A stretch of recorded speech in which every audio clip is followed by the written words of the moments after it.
नमस्कार। एक छोटा सा मजाकिया गीत सुनाने जा रही हूँ। अच्छा लगा तो कमेंट करिए और बताइए कैसा लगा। नमस्ते।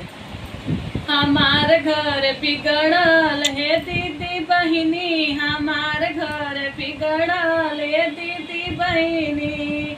सबके मेहरिया की बड़ी बड़ी अखिया, सबके मेहरिया की बड़ी बड़ी अखिया। हमार कन्नढ़ बरी हो मोरी बहिनी, हमार कन्नढ़ बरी हो मोरी बहिनी। हमार घर बिगड़ल ये दीदी बहिनी, हमार घर बिगड़ल।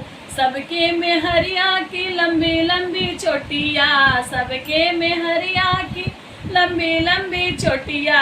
हमार हवे खोतनी, हमार हवे खोतनी हो दीदी बहिनी। हमार घर बिगड़ल ओ दीदी बहिनी, हमार घर बिगड़ल।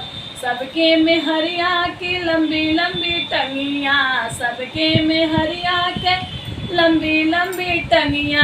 हमार मिलल लंगड़ी हो मोरी अम्मा, हमार मिलल लंगड़ी ओ दीदी बहिनी। हमार मिलल लंगड़ी, हमार घर बिगड़ल हो दीदी बहिनी, हमार घर बिगड़ल।